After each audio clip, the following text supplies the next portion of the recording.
এর টাইমিংটা যথেষ্ট বাজে। ট্রেনের আসার ইচ্ছাটা আপাতত নেই,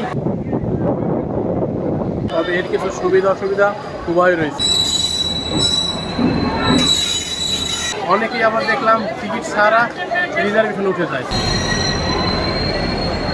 মিডলম্যান আপনাকে ঘিরে ধরবে, অফার করবে, তাদের কোনো লোভে একদম পা দেবেন না।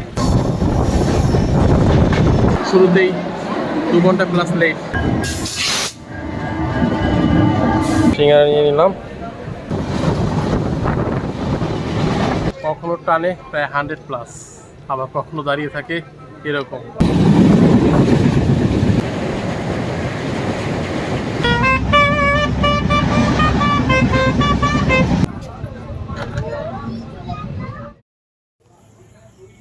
ঘড়ির কাঁটায় ঠিক রাত 10টা, আর এই মুহূর্তে আমি রয়েছি এখন কল্যাণী ঘোষপাড়া।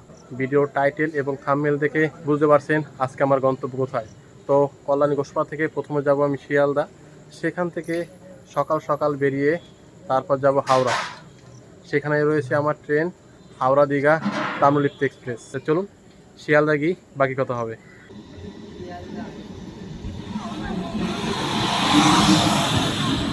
কল্যাণী ঘোষপাড়া থেকে উঠলাম ট্রেনে, আর ট্রেন এই মুহূর্তে সম্পূর্ণ ফাঁকা।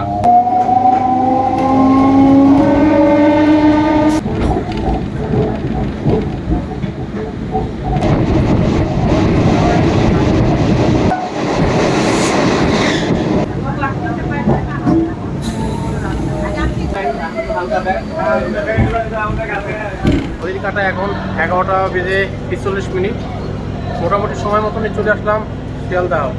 তো এখন টাইম অনেকটাই বাকি, তো সেই জন্য এখন শিয়ালদার ওয়েটিং রুমে আর কি যাবো। সেখানে মোটামুটি অনেকটা সময় থাকবো, তারপর ভোর বেরোবো হাওড়ার উদ্দেশ্যে। এই হলো আপাতত প্ল্যান।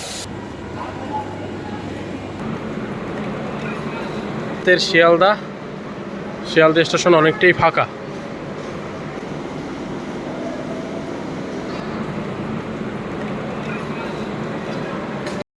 এই হলো শিয়ালদার ওয়েটিং রুম। এখানে থাকার জন্য কিন্তু অবশ্যই পিএনআর নাম্বার প্রয়োজন। এখানে রয়েছে সেকেন্ড ক্লাস ওয়েটিং রুম, এটা হলো সম্পূর্ণ ফ্রি।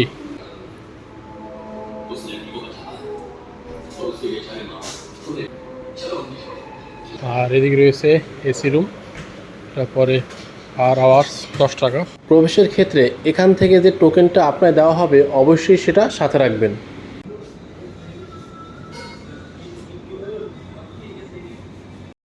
গুড মর্নিং, এখন ঘড়ি কাঁটায় 6টা বেজে 15 মিনিট, আর আমি বেরিয়ে যাচ্ছি শিয়ালদহ থেকে হাওড়ার উদ্দেশ্যে। আর হাওড়া দীঘা ট্রেনটা আসতে অনেকটাই লেট, রাত 1টা নাগাদ মেসেজ দিল আর কি ফোনে, যার কারণে লেট করেই বেরোচ্ছি।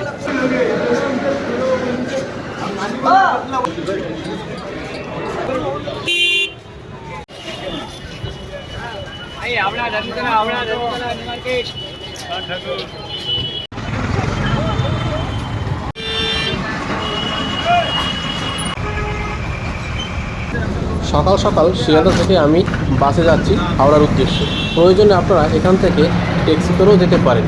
200 থেকে 300 টাকা কিংবা আরও বেশি চাইতে পারে, একটু বার্গেনিং করে নেবেন।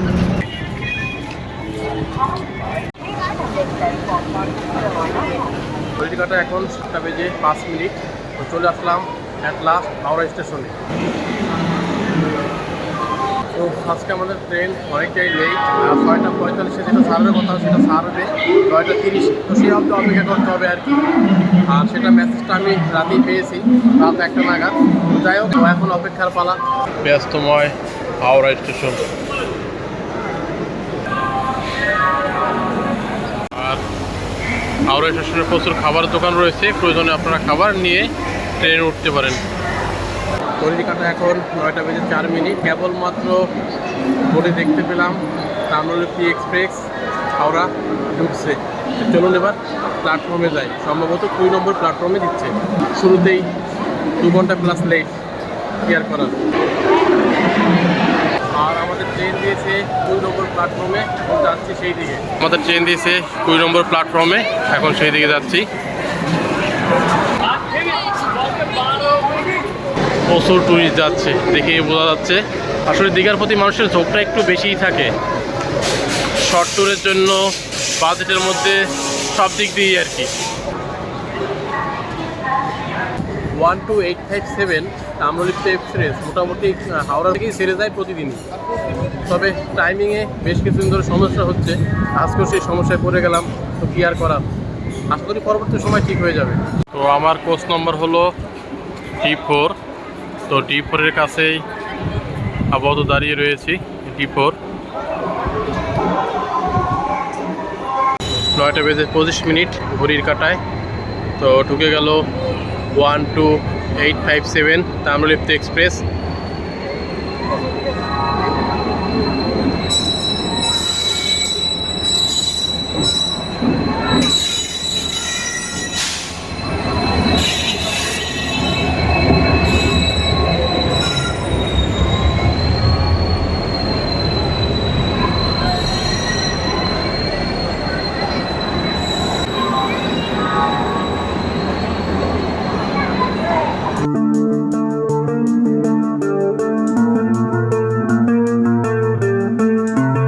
এটাই আমার কোচ আপাতত আজকে দীঘা যাওয়ার জন্য, কিন্তু এখন আপাতত দরজা বন্ধ।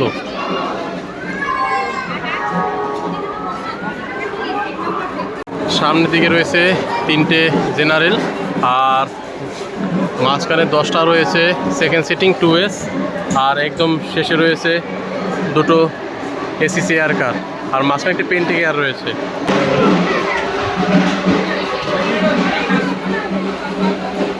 নম্বর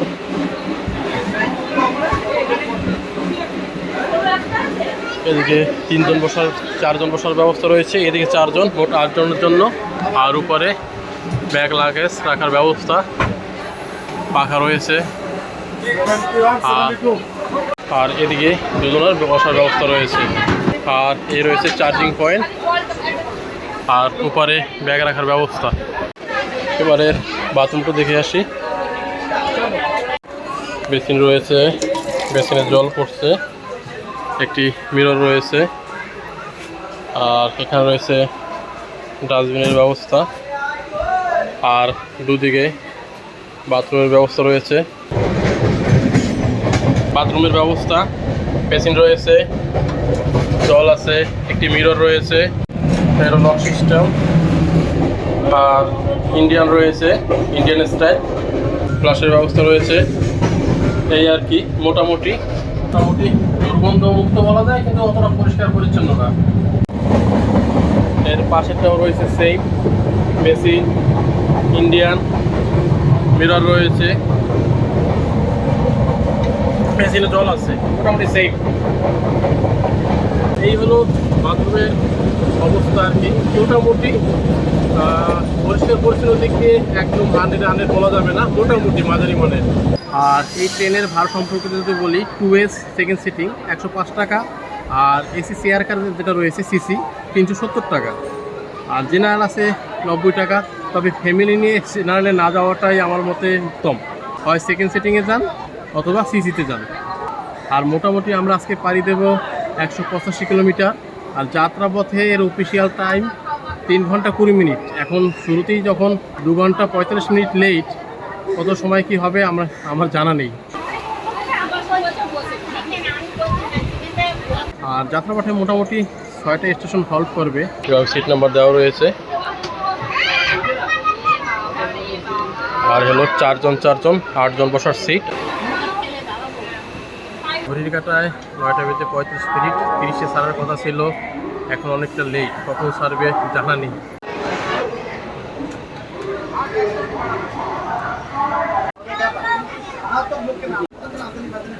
এক চাও নিয়ে নিলাম 7 টাকা দিয়ে, সকালের ব্রেকফাস্ট, চাওর সাথে সস দিয়েছে আর স্পুন দিয়েছে একটা।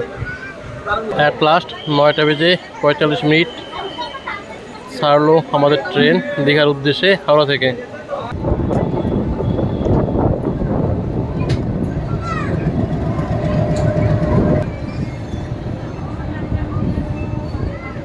আর এই ট্রেনের প্রথম হল্ট হলো সাঁতরাগাছি। যাত্রাপথের সাথে সাথে আমার আরেকটি মতামত শেয়ার করি। ট্রেন যে লেট হবে সেই মেসেজটা রাত 1:30 নাগাদ না দিয়ে যদি সন্ধ্যা কিংবা রাত 8টার মধ্যে দেওয়া হতো, তাহলে হয়তো রাতের বেলা আমাকে এসে শিয়ালদাহ ওয়েটিং রুমে থাকতে হতো না। সকাল সকাল বাড়ি থেকে বেরিয়ে এই ট্রেন ধরা সম্ভব ছিল।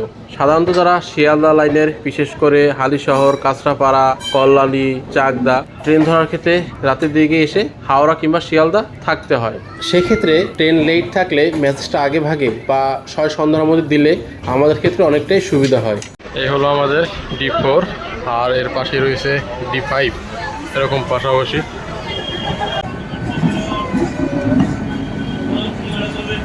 যত 20টা সিঙ্গারা নিয়ে নিলাম, 2 পিস 20 টাকা।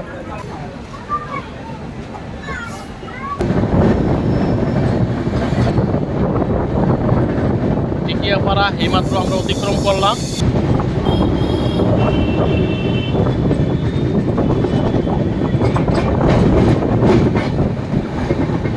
চলে আসলো দাসনগর। যদিও এখানে আমাদের ট্রেনের হল্ট নেই। দাসনগর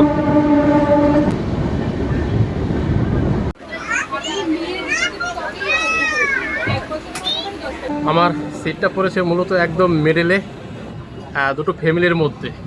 সেখানে যে বসাটা একটু মুশকিল হয়ে যায়, বারবার উঠে আসা আবার বসা একটু বিরক্তকর হয়ে যায়। কি আর করার, অ্যাডজাস্টমেন্ট করে নিতে হবে আর কি।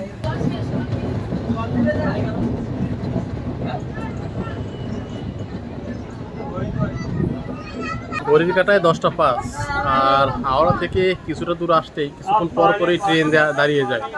সম্ভবত সিগন্যালের সমস্যা, লাইনে কাজ হচ্ছে যার জন্যই সমস্যা। দাঁড়িয়ে রয়েছে ট্রেন,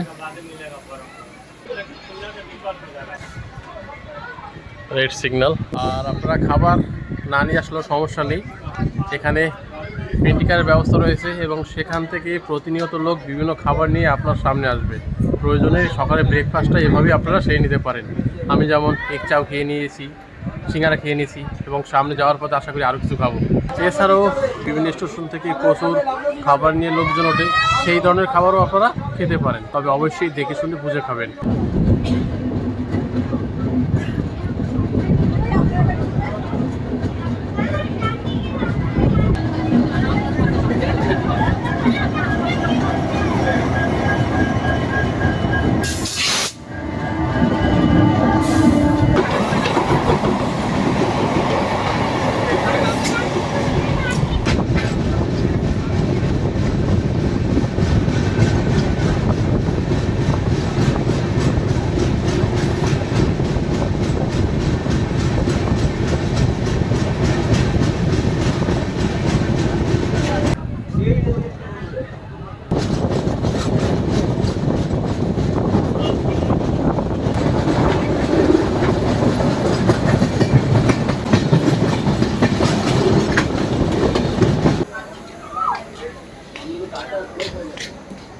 ঘড়ির কাঁটা এখন 10:14 আর এই মুহূর্তে আমাদের ট্রেন চলে আসলো প্রথম হল্ট সাঁতরাগাছি। ট্রেন অনেকটা লেট, অ্যান্ড কত সময় লাগে পৌঁছাতে দীঘা সেটা আসলে অজানা। আর এখানে মোটামুটি ট্রেনটা 2 মিনিট হল্ট করবে, আর এর পরবর্তী হল্ট হলো উলবেড়িয়া। 2 মিনিট হল্ট করেনি, 1 মিনিট হল্ট করার পর ছেড়ে দিচ্ছে আমাদের ট্রেন দীঘার উদ্দেশ্যে।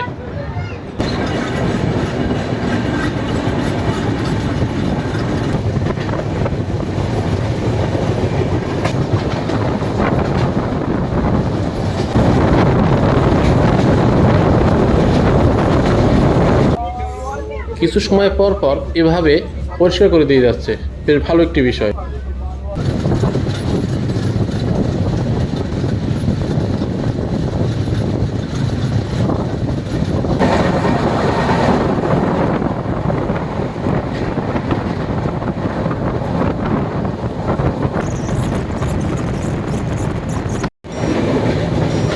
আর এই মুহূর্তে আমাদের ট্রেনের স্পিড হলো এই।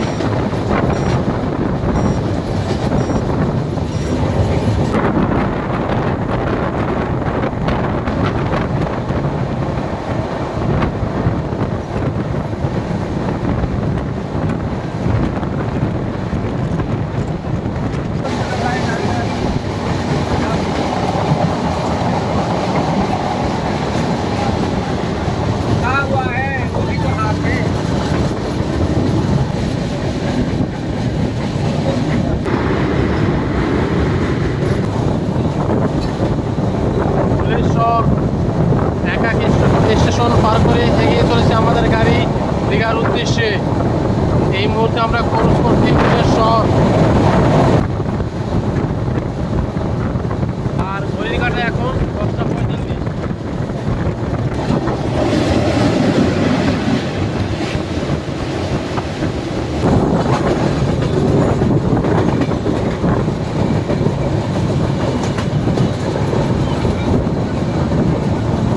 উলবেড়িয়া দ্বিতীয় হল।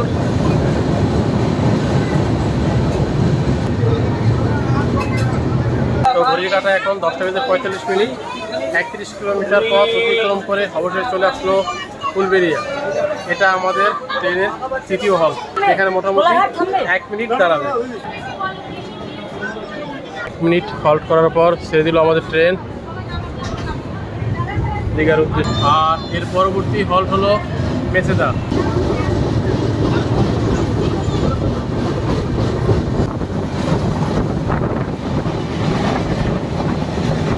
দীঘা যাওয়ার ক্ষেত্রে আরও একটি ইনফরমেশন আপনাদের দিয়ে রাখি। আপনারা যদি এই তাম্রলিপ্ত এক্সপ্রেসে না যেতে চান, সেক্ষেত্রে 12,897 কান্ডারি এক্সপ্রেস প্রতিদিনই ছেড়ে যায় দীঘার উদ্দেশ্যে হাওড়া থেকে দুপুর 2:25 এবং দীঘা পৌঁছায় 5:50। এছাড়া 15,722 পাহাড়িয়া এক্সপ্রেস সকাল 7:50 ছেড়ে যায় দীঘার উদ্দেশ্যে এবং পৌঁছায় 11:55। এই ট্রেনটি সপ্তাহে একদিনই চলে, সেটা হলো শনিবার। এছাড়াও আপনারা ধর্মতলা থেকে বাস পেয়ে যাবেন, অ্যাভেলেবেল বাস পেয়ে যাবেন। সরকারি বাস ভাড়া 150 টাকা থেকে শুরু। এছাড়া অন্যান্য বাস নন এসি 200 থেকে শুরু, এসি 250 থেকে শুরু। অবশ্যই একটু দরদাম করে নেবেন।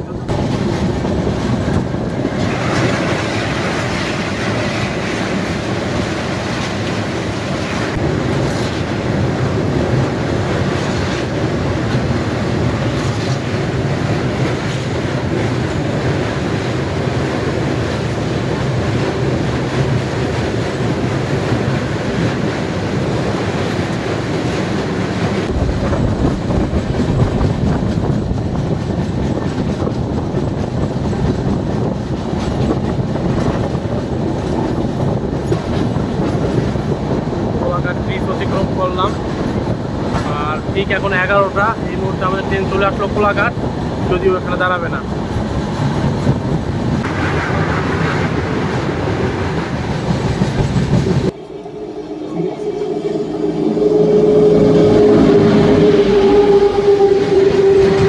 কখনো টানে প্রায় 100+, আবার কখনো দাঁড়িয়ে থাকে এরকম। সেই জন্য সঠিক সময়ে যে পৌঁছাতে পারবো সেই টাইমটা কিন্তু অজানা। আশা করছি 1টার মধ্যে পৌঁছে যাব। এখন মাঝে মাঝে যেরকম দাঁড়াচ্ছে, তো সেই টাইমটা নিয়েও সমস্যা আছে। দেখি কখন পৌঁছায়।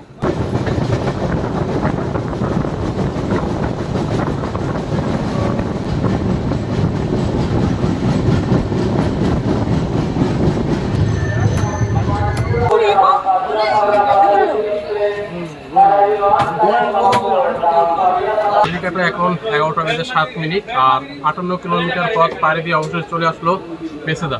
এখানে মোটামুটি কিছুটা সময় দাঁড়াবে। আর এখান থেকে দেখলাম প্রচুর যাত্রী উঠছে। আর এর পরবর্তী হল্ট হলো তমলুক।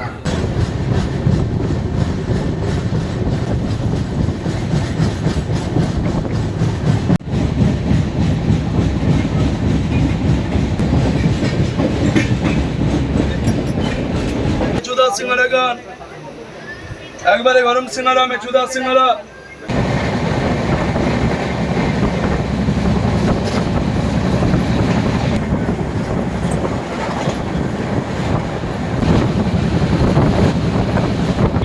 ওই সব বলবেন, সব গরম, সব গরম।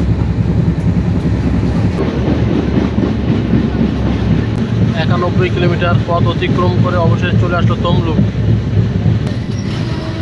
আর ঘড়ির কাঁটা এখন 11:52। এটা হলো 4 নম্বর হল্ট।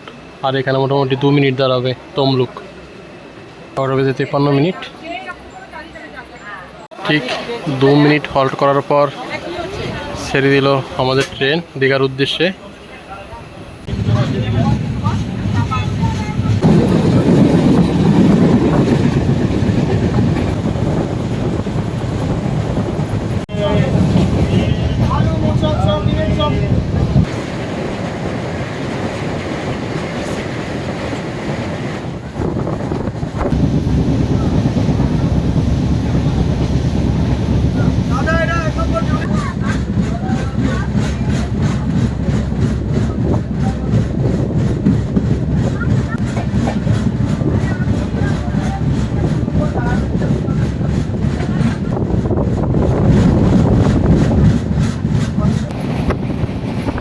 ঘড়িঘাটায় ঠিক এখন 12:45 152 কিলোমিটার পথ পাড়ি দিয়ে অবশেষে আমাদের ট্রেন চলে আসলো কাথি।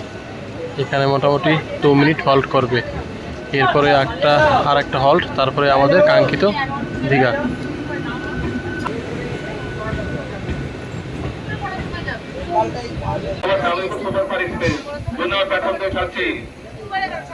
দু মিনিট হল্ট করার পর ছেড়ে দিল গাড়ি।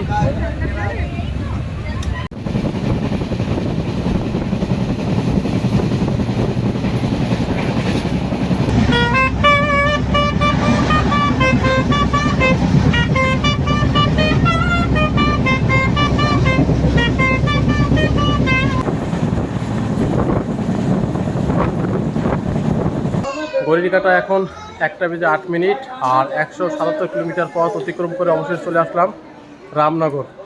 এরপরেই আমাদের সেই কাঙ্ক্ষিত দীঘা। আর আরেকটি বিষয় বলে রাখি, ট্রেনে রেলের জল কিনলে অবশ্যই এমআরপিটা দেখে নেবেন, কারণ এমআরপি 15, ওরা কিন্তু 20 টাকায় নিয়ে নেয়। অবশ্য সেটা চেয়ে নেবেন, হয়তো কিন্তু দেবে না। এর দাম কিন্তু 15 টাকাই। আর এখানে মোটামুটি 1 মিনিট হল্ট করবে। এর সাথে আরও একটি বিষয় বলে রাখি, যারা মন্দারমণি যেতে চান তারা কিন্তু এই রামনগর স্টেশনে নেমে এখান থেকে মন্দারমণি যেতে অনেকটাই সুবিধা। এখনও বাথরুমের বেসিনে জল আছে, আয়নাটা মোটামুটি, কিন্তু নিচের অবস্থা বেশি একটা ভালো নেই। অনেকটা সময় পরিষ্কার পরিচ্ছন্ন ছিল, কিন্তু এখন অবস্থা বেশি একটা সুবিধা অবস্থায় নেই, আর কি বেশি একটা ভালো অবস্থায় নেই।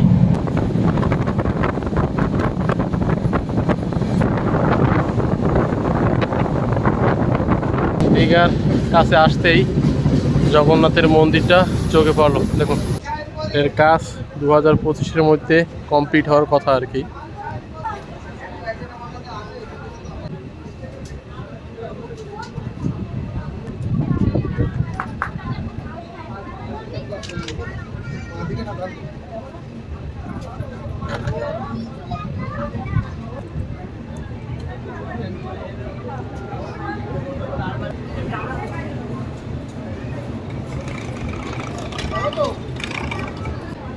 অবশেষে 3.5 ঘন্টা লেটে দীঘায় ঢুকলো আমাদের ট্রেন। টুরিস্ট যাওয়ার জন্য, ফ্লাইটে ওঠার জন্য রেডি। ঘড়ির কাঁটায় 1:20 3 ঘন্টা 35 মিনিট পর অবশেষে চলে আসলাম দীঘা, এই কাঙ্ক্ষিত দীঘা। তো এখন এখান থেকে বাইরে বেরোবো। দেখুন, প্রচুর টুরিস্টের সমাগম।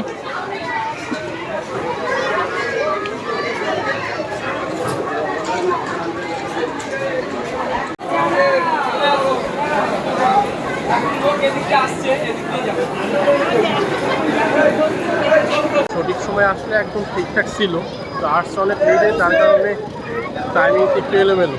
এই ট্রেনে আসার ক্ষেত্রে সুবিধা অসুবিধা দুটোই রয়েছে। সুবিধার ক্ষেত্রে বলতে গেলে এর ভাড়াটা অনেকটা কম এবং একদম কম সময়ের মধ্যে চলে আসা যায়।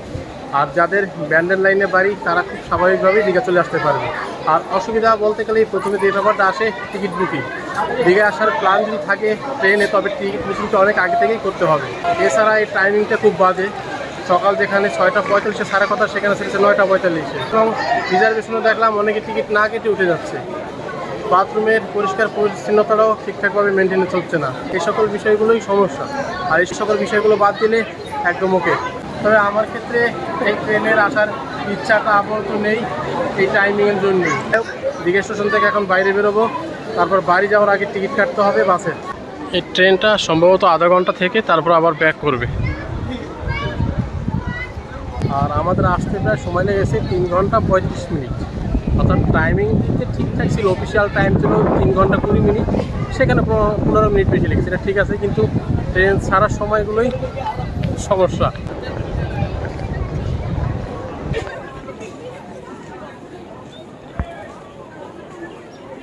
নেক্সট টাইমে আপাতত এই ট্রেনের আসার ইচ্ছাটা আমার নেই বললেই চলে। যাই হোক, অন্যরকম এক অভিজ্ঞতা।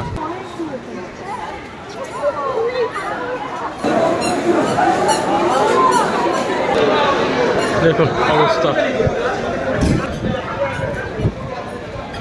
এখানেও স্টেশন থেকে বাইরে বেরোলে মিডলম্যান আপনাকে ঘিরে ধরবে, অফার করবে, তাদের কোনো লোভে একদম পা দেবেন না। নিজের মতো করে বাইরে বেরোন, গাড়ি বুক করুন, তারপর হোটেলে চলুন। আর গেট থেকে সামনে বেরোতেই এরকম গাড়ি পেয়ে যাবেন, তবে কাছাকাছি থেকে বুক করবেন না, একটু সামনে গিয়ে বুক করুন, তাহলে অনেকটা কম রেঞ্জে হয়ে যাবে। আর যদি নিউ দীঘা থাকেন তাহলে একদম হেঁটে চলে যেতে পারবেন, হেঁটে যাওয়ার মতো প্রয়োজন নেই। এখান থেকেই দক্ষিণবঙ্গ রাষ্ট্রীয় পরিবহন সংস্থা, এখান থেকেই বাড়ি যাওয়ার গাড়ি আপাতত এখন বুক করে নেব। হ্যালো, বাসের টাইমিং, বাসের টিকিটে কেটে নিলাম, এখন একটু সমুদ্র দেখে আসি। দেখুন রোডের পাশে প্রচুর হোটেল আপনারা পেয়ে যাবেন, রেস্টুরেন্ট হোটেল। আপনারা বুক করে না আসলেও কিন্তু পেয়ে যাবেন, তবে বুক করে আসাটাই ভালো। আর সাইট সিন করার জন্য এরকম 4 চাকার গাড়ি এখানে পেয়ে যাবেন। এদিকে রয়েছে সুবল শৌচালয়ের ব্যবস্থা। যারা একদিনে এসে দিকে ঘুরে যেতে চান তারা হোটেল না নিয়ে এখানে ড্রেস চেঞ্জ করার ব্যবস্থা রয়েছে, টয়লেটের ব্যবস্থা রয়েছে। এখান থেকে আপনারা ফ্রেশ হয়ে সারাদিন আনন্দে ঘুরতে পারবেন। মানে একদিনের জন্য হোটেলে না থেকে ঘোরার জন্য এটার প্রয়োজনীয়তা অবশ্যই রয়েছে, এবং সেটাও আপনাদের দেখিয়ে দিলাম। নিউ দীঘা থেকে একটু ওল্ড দীঘা যেতে বাস টাওয়ার তার পাশেই রয়েছে।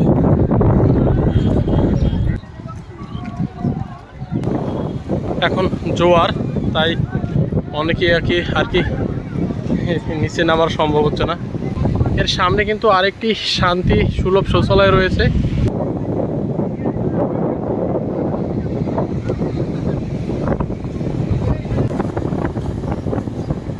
এখানেও ব্যাগ, মোবাইল ও জুতো জমা রাখা হয়, মানে এখানেও আপনারা জামা কাপড়, ব্যাগ এগুলো জমা রেখে স্নান করতে পারেন।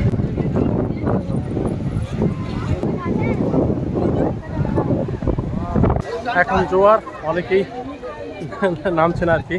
তো যাই হোক, স্নান করার হচ্ছে না, পরবর্তী সময় আবার দেখব। বিচের পাশে এরকম প্রচুর দোকান রয়েছে, এদিকেও রয়েছে প্রচুর রেস্টুরেন্ট। সব সি ফেসিং হোটেল, এগুলোর রেট একটু বেশি। রাজ প্যালেস এগুলো একটু কস্টলি। আর এখানে কিন্তু সুইমিং পুলের ব্যবস্থা রয়েছে এই সমস্ত হোটেলে। আর যারা একটু কম রেঞ্জের মধ্যে হোটেল নেওয়ার প্ল্যান রয়েছে তারা ভিতর দিকে হোটেল নেবেন, ভালো হোটেল কম রেঞ্জের মধ্যে পেয়ে যাবেন, কিন্তু সমুদ্রটা একটু দূর থাকবে। এই রয়েছে বিগ বস। গভর্নমেন্টের বাসে না যেতে চান, এরকম ছোট ছোট কাউন্টার রয়েছে, এখান থেকেও আপনারা টিকিট কেটে আপনাদের গন্তব্যে পৌঁছতে পারেন। ঘড়ির কাঁটা এখন 2:10 আর আমার দীঘা আসার সকল গল্পটাই আপনাদের সাথে তুলে ধরলাম এই ভিডিওতে। তো এখন বাড়ি ফেরার পালা। তো সকল স্মৃতিকে সাথে নিয়ে চললাম এবার বাড়ির দিকে।